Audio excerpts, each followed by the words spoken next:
Ignition sequence starts. 6, 5, 4, 3, 2, 1, 0. Liftoff. We have a liftoff.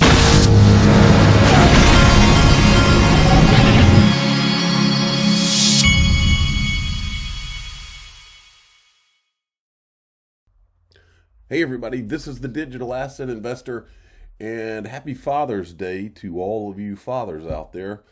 I feel like I've earned my stripes as a father, and maybe I'm going to get these boys to take me to eat some breakfast this morning. Who knows? We'll see what happens. Okay, now yesterday I kind of left alone the whole flare thing, and I don't want to beat the drum every day, but David Schwartz had weighed in on it again in one of these threads, and I just wanted to show this because this is kind of what my thinking was. Excuse me.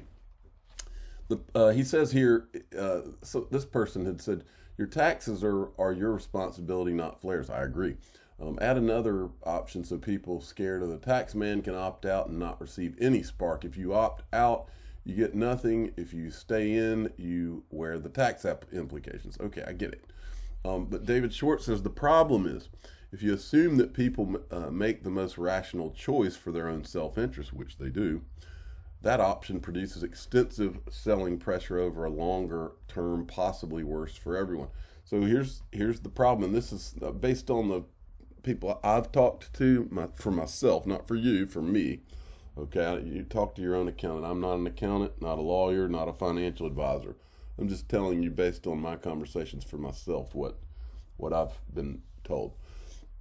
I said David Schwartz nails it here. I will hold all of my spark from the first airdrop, and the reason for that is because the first airdrop has a $0 value because there is no market when I get that first drop. So I get that first 15%. That's what I think it is. Then after that, it comes staggered every month. That's the way they're saying that it's going to remain. Okay, so when I get those, each drop after that I receive, I will immediately, this is my plan, it could change, but each drop after that I will receive, but I will immediately need to sell it to cover my ordinary income tax exposure. I was actually given tax advice on this for myself. If I was receiving 100% up front, I would hold it all. See, that's because that's what I want to do. I want to hold it all. If I received all of it at once and there was a $0 value and the market was at 0, I would hold all of my spark. That's what I want to do. But since those other drops are going to be staggered, the reason that my plan is probably to sell it on those drops. I'm one of many out there who are probably going to be thinking the same thing, which is a problem. The reason I'm going to is, I'll just give you a hypothetical scenario. Let's say that David Schwartz seems to think that there's going to be extensive selling pressure every time one of these is dropped for the same reasons. So let's say that the second drop comes and the market, let's just hypothetically, let's say the market value of Spark was $10, and let's say I received a thousand Spark tokens in that drop. So that's $10,000, okay? 1,000 tokens at $10. $10,000, I owe ordinary income on $10,000. Let's say that everybody is selling immediately and there's a falling knife, and I get out at, say, $5. Well, I still owe taxes on $10,000, not whatever the ordinary income is on $10,000. And now this thing's worth $5,000. So if I get out at $5,000, I mean, I'm barely, in other words, it presents a scary scenario if the price is diving during that time. And so to be safe, people like me, especially if you're getting large sums of this, people like me but probably are going to be selling in those things, and it's going to create selling pressure. This is one, and I realize why they wanted to do the staggering thing. I get it. I mean, I understand they thought that would drop down, if you just drop it all, that everybody would just start dumping it. But for me, it's exactly the opposite. If I received it all day one, and here's the great thing, you give everybody their Spark tokens on day one, and there is no ordinary income tax issue, and everybody's gonna, I'm gonna hold every single one of them. I'm not selling anything if that happens. And I think a lot of people do the same way, but apparently that's not an option anymore. I wish it was, but it's not. Now this, based on people I've talked to, they pointed to what happened with Bitcoin Cash, because that's probably the biggest airdrop before this.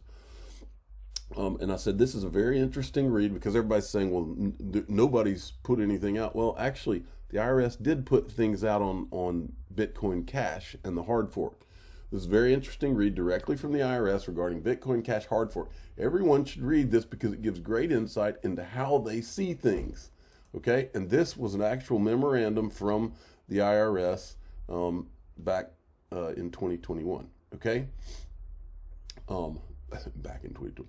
So 4/9/2021. So look at this. The issue. Does a taxpayer who received Bitcoin Cash as a result of the August 1st, 2017 Bitcoin hard fork have gross income under Section 61 of the Internal Revenues Code? Conclusion. Yes, a taxpayer who receives Bitcoin Cash as a result of the August 1st, 2017 Bitcoin hard fork has gross income because the taxpayer had an accession to wealth under Section 61 of the Code. The date of the receipt and fair market value to be included in income will be dependent on when the taxpayer obtained dominion and control over the Bitcoin Cash. So they're telling you folks, I mean, that's the whole point here. But I want to go back to this and make one other point, because you need to remember something. This is very important. Hugo replied to David Schwartz and said, basically, if this kind of happens, then there's a large amount of flare holders who are based in where such tax rules apply, then we could do some governance or case then curtailment to distribution through governance might make sense. Okay, but here's the point. Here's the other point you got to get out of this. This right here, to me, now remember, before this whole discussion, we were told, and many of you saw it. There was a video that was put out about Hugo Filion where he was saying what their tax people had told them, and that it was going to be like a payment. It was some kind of thing where it was going to be like you were going to burn some of your Spark tokens, and therefore it wouldn't be considered ordinary income. That's what their people had told them. But remember, we were told that was supposed to shut all this conversation down. And see, we were told, oh yeah, you can't talk about this anymore. See, because here's what it is. This is the way it is. And right here, the fact that what we've gone through this conversation the last 2 or 3 days proves that that wasn't the law. If we had not had the conversation, then a lot of people never would have known that, no, that is not written in stone just because that's what their people told them. And I believe that you're seeing right here an acknowledgement that, this ordinary income tax thing can be real in some places, okay? And I think that's good. I think it's good that he's doing that. But just a week or so ago, it was like, oh, shut it down. You can't talk about it. Here's a video of Hugo Filion saying what their tax people saying. You can't talk about it. Ha, ha, ha. That's the kind of crap we were being given. And you see what happens when you have an actual discussion and people are allowed to give their opinions. The truth comes out. Okay, right here. Nascar. I just thought I had to show this. How could I do it? How could I not cover this? I mean, if anything is a freaking omen, this is. Little contact right there, just turns his car sideways down the front straightaway. Just, wow, right, really close there. Wow. Mills in the 5. Couldn't get a better picture than that. I don't even think I need, look, here's a slow motion. We talk a lot. Slow motion, just so you can. Well, I was going to say, we talk a lot about the racetrack and keep it up and how great it looks. Remember, 10 years since the NASCAR race has been here, but I don't even have to comment on that. All right, here we go. Mr. Intuitive. I knew I was right about this guy. I knew I loved this guy. Tripling down digital asset investor took the pick before the convo. Mr. Intuitive. Novogratz, you like Ethereum. I get it. You like Solana. I get it. You hate dog. I get it. But you invested in Ripple, then say XRP and community are a cult and have no value. What's up with that? Crickets walked away. Well, there's a reason that Mike Novogratz is going to walk away when he's in a personal conversation with someone on that. It's because it's too easy for someone to call him out and to he can't have that a real conversation. Now he can go on CNBC and he can say all that garbage and knowing that they're not going to really question him, he can do that. But remember who this guy is. And there's one thing I've never have I said about Novogratz. He's not stupid. He's a Goldman guy, right? And that's very, very significant. He's a Goldman Sachs guy. So is Joseph Lubin, who was one of the co-founders of Ethereum. Charles Hoskinson, in a video I've played for you, said that they had Goldman Sachs like tech guys there from the very beginning at Ethereum. These are the type guys that talk their book. Now, I call talking your book not telling the truth. I call it a shell game. But these guys are completely comfortable with talking your book, telling people one thing while you're doing another and all that stuff. That's how they play the game. Now, and again, I've never called Novogratz stupid. Now, I want you to follow me through this, okay? This guy's not dumb. He's smart and he's connected, okay? which is why this has never made any sense whatsoever unless he's playing a game. Because this is why he can't see this, okay, makes sense. Doesn't make any sense. When it doesn't make any sense, that's when my antenna goes up. So here we go, watch. Remember, Goldman.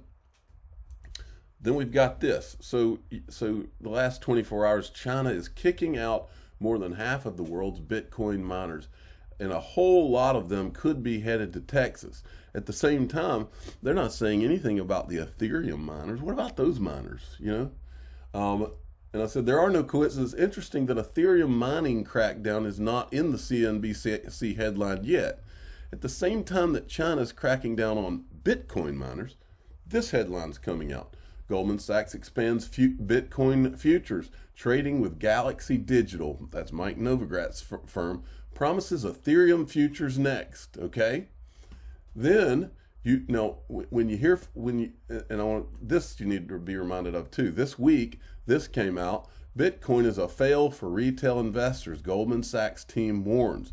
As Bitcoin soared to new highs over the past year, many wondered if they should invest in it. Now a team at Goldman Sachs is telling retail investors that the digital currency isn't worthy of most portfolios, at least not yet. At least not while we're working on our future, getting our futures, doubling down on futures, getting the Ethereum futures. So it's all just a coincidence that the market's pulling back the way it is and all this. Meanwhile, China's cracking down on mining. Goldman is expanding their Bitcoin futures and about to do their Ethereum futures. I'll remind you of this article that I love showing on this channel. Trump administration popped the 2017 Bitcoin bubble. Ex-CFTC chair says. How did they pop it? With futures, Bitcoin futures.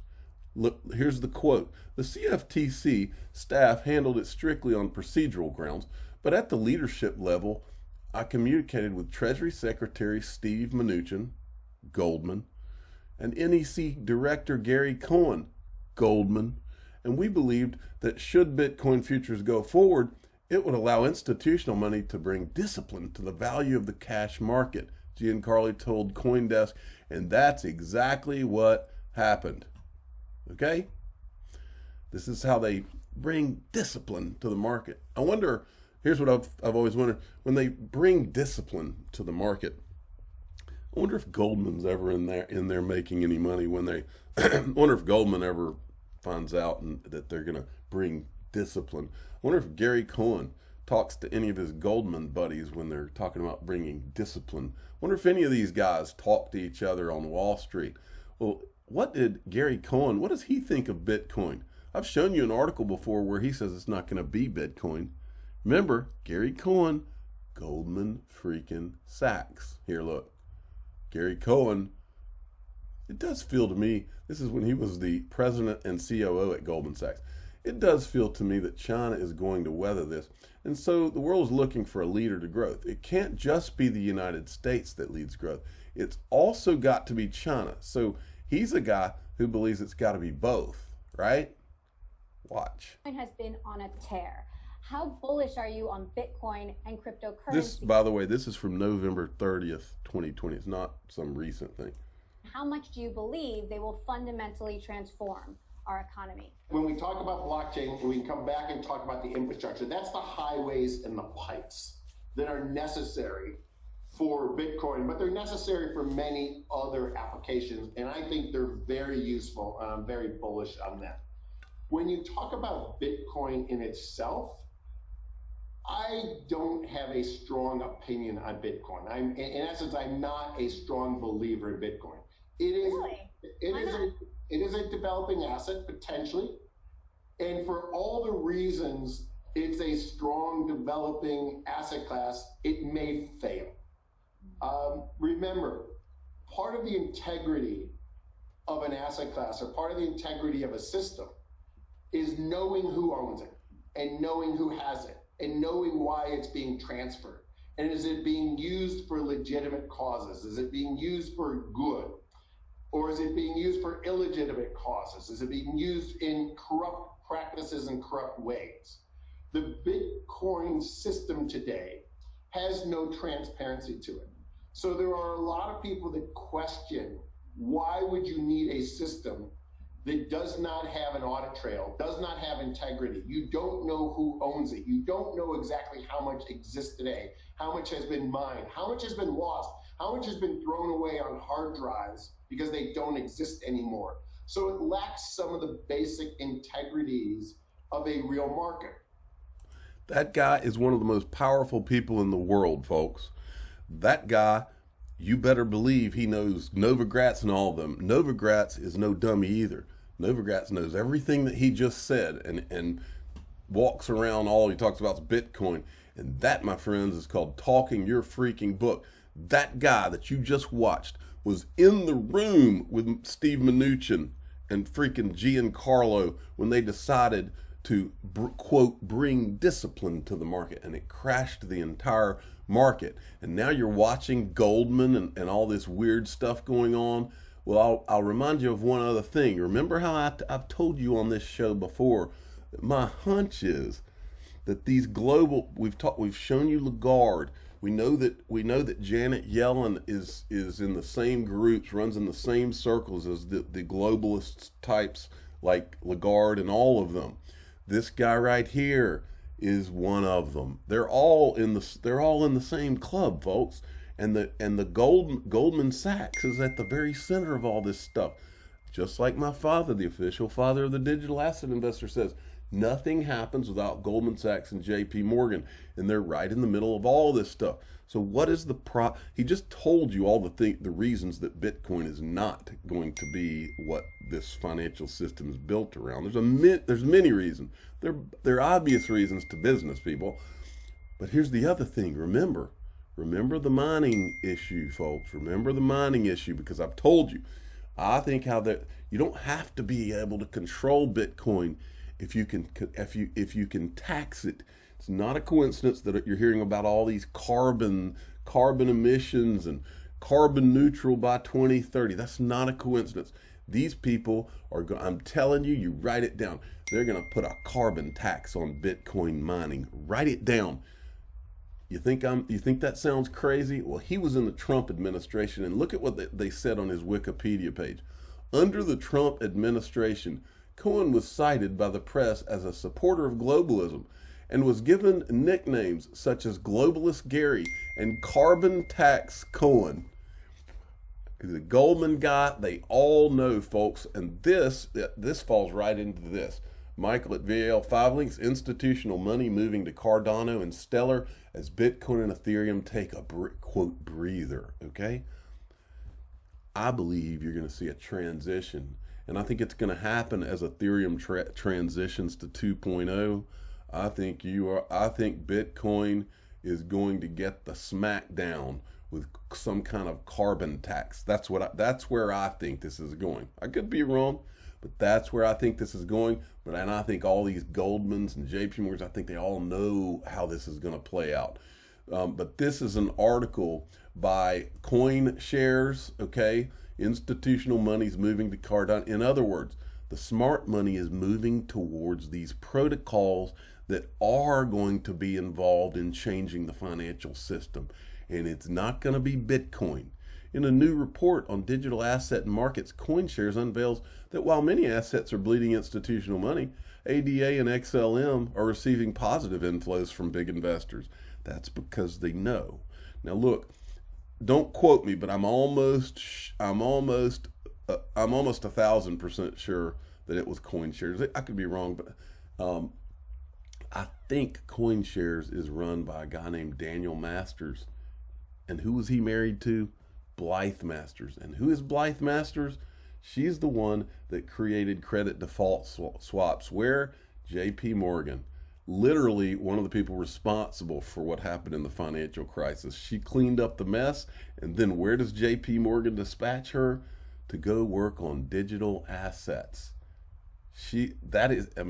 This thing was all planned. Guarantee you that. Okay? Now, this is what I tweeted out yesterday, and I sure did. I went on Coinbase and bought Algorand yesterday, paying me 6%. Bought Algo today. While these markets have pulled back, the markets were at about 1.4 trillion. To put that in perspective, we were here on this channel when this market went as low as 100 billion. And during that whole time, all these institutional people were buying over the counter like crazy. I bought Algo today, that was yesterday. We'll be shopping the sale for the next day or two. Algo, XLM, XRP, ADA, XDC, Hedera Hashgraph, Solana. These are the ones that I'm going to be scooping up. So far, I've got Algo, XLM, XRP, of course. I used to have some ADA, but I'm about to go back in. I've got some XDC. I think I've got Hedera, but I'm going to start buying more of it. I think I've got a little bit of Solana, but I'm going to start getting more of it. These are the ones I'm focused on. Why? Because I'm not just interested in digital assets because they have green candles. I'm interested in the ones that I have evidence that they're working with governments and working in the bigger picture of changing the whole financial system. And those are the ones I'm targeting. Okay, so that's what I'm up to. Now, I've got some Bitcoin Maxis gone wild for you before we leave. 4 tickets left. Max Kaiser, the F. Elon Musk tour, Bitcoin Maximalist Party. He's going to have a Bitcoin Maximalist Party in Austin, Texas. He's got 4 tickets left. You can go. We don't need less, this is what they say, we don't need less toxicity from Bitcoin Maximalists. We need more, a lot more. Toxicity and plebs is how we got this far. And then they go on. We punch up. F the clamp down. F Elon. BitConnect. I'm the digital asset investor. I'm not an investment advisor. This is for entertainment purposes only. Please subscribe. Hit the like button and tell your friends and family that Bitcoin Maxis have gone wild.